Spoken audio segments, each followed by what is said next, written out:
I'm Mitch. I've been talking a lot around here, and so's Kelly and Steve about a thing called Three Story. And it's my story, their story, his story. And here's how it works. This is my story. I used to own a company called Cruise International, and I felt the prompting of God to move to the ministry. I found how God worked in the marketplace so effectively, and just wanted the church. I have a passion for the church. I think the church has the best message in the world and needs to communicate that message in a way that people can understand.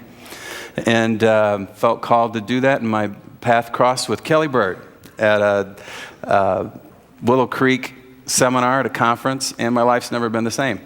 So I'm here. That's my story. I volunteer as a teaching pastor. Kelly's the senior pastor, and Steve's the teaching pastor. He's given his life here about 25 years, and we're introducing a series today called 3 Habits of Highly Destructive People. 3 Habits of Highly Destructive People. And they are pride, power, pleasure. You ever struggle with any of those 3?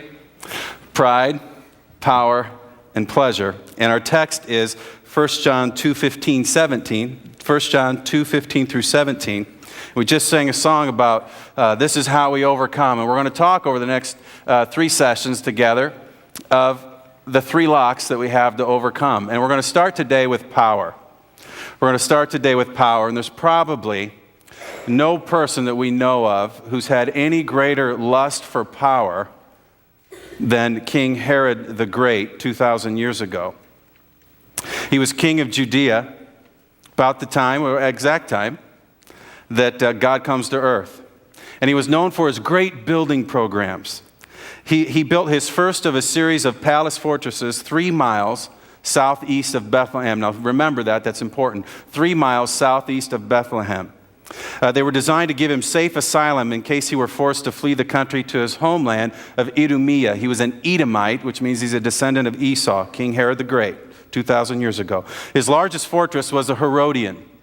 It was 45 acres of building on 200 acres of land. It's the 3rd largest architectural find in the ancient world.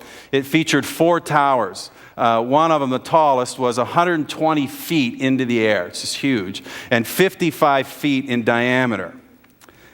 Yet when Jesus Christ comes to earth, he does not choose this physically impressive location. Instead, within eyesight of this ancient wonder, God comes to earth in a feeding trough, in a cave. Why? If you were on God's PR committee and he was coming to earth, would you have it that way? I'd say, man, we got to go to Herodian. Everybody can see it. But I think, why does he do that? I think the answer is in the eyes. Herod and Jesus, they both have eyes. Herod gazes to satisfy himself. He sees power in the love of the world's fortresses and locked doors, keeping others out. Jesus, however, searches others to find the love of the Father in them, and he sees power in love, permitting all who are willing to enter in.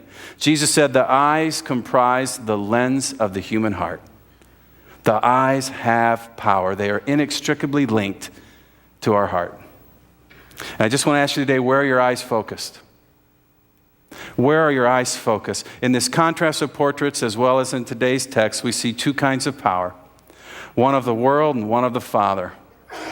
One's on this side of the door in the dark, one's on the other side of the door in the light.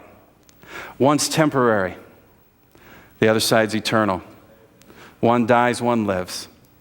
Consequently, each of us needs to ask this question: am I locked in the darkness of the world's power, misusing and abusing control?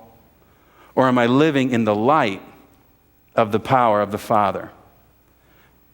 Am I locked in the darkness of the world's power, misusing and abusing control, or am I living in the light on the other side of the door of the power of the Father? See, there's 2 kinds of love.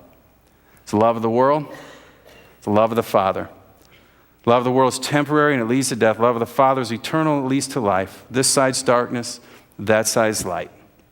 What I want to do today is I want to look at the lock, the door, and the key. Lock number 1, we're going to look at 3 locks over the series. Lock number 1 is the lust of the eyes. We're calling it power. 1 John 2:15. I have a working definition here of lust of the eyes or power. It's a lust or desire or an unhealthy desire for more control than I am designed by God to have. A lust or a desire for more control than I am designed by God to have.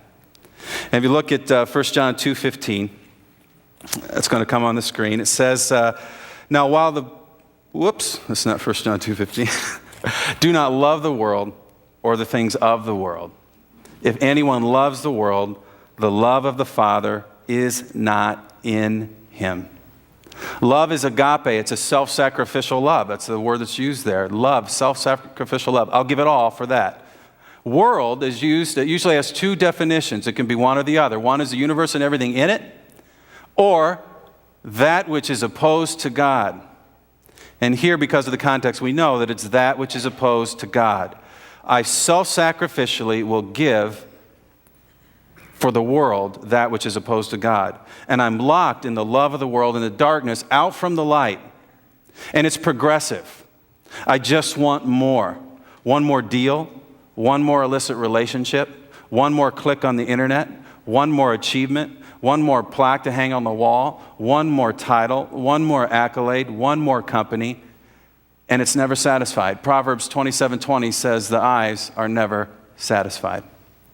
Proverbs 17:24 says a fool's eyes wander to the ends of the earth and will power up on people to get what we see with our eyes when we love the world. We do it physically. I'm stronger than they are. Fifth grader does it to a fourth grader. Sixth grader does it to a fifth grader.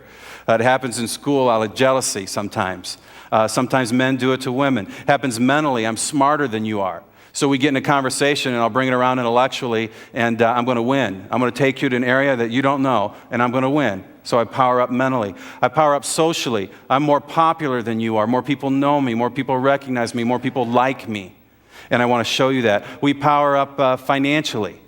I'm richer than they are.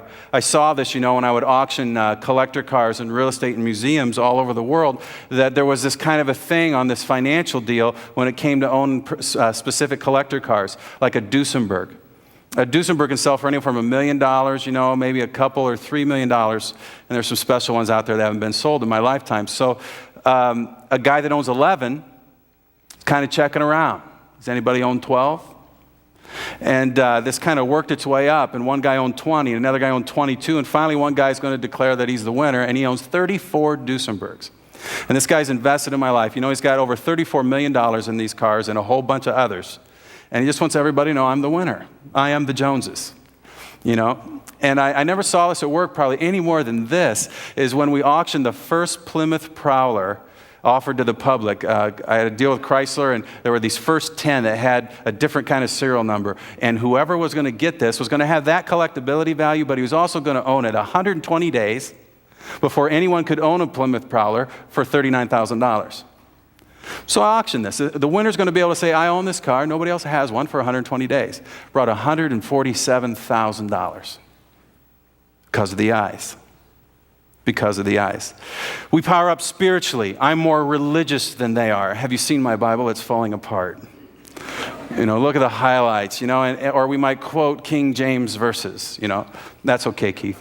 But we might do it with a bad idea, a bad thought, a thought of the world. Look, I'm more religious. And I think that we do this in 4 different ways. We do this in 4 different ways. And as you look at these, I don't want you to think about your spouse. Man, first service, every husband and wife, they're looking at each other, pointing the fingers. When you point your finger, you got 3 pointing back at you. I want you to think about yourself. People try to control directly in 2 ways. First way is aggressive. I'm going to control you with my tone of voice, with my behavior. I'm going to impose myself or my will on you, and it's going to be aggressive. Bobby Knight. Okay? Another direct controller is a complainer. I'm just going to kind of whine, But some people are really good at it, And it's usually somebody who's into the details, because in the details we can find things that we can complain about all day long, and we're going to control what goes on because we complain. The way we indirectly control is, first of all, Kelly and I are a little bit like this, people pleasers. That might be an understatement. People pleasers, we're going to control by pleasing everybody.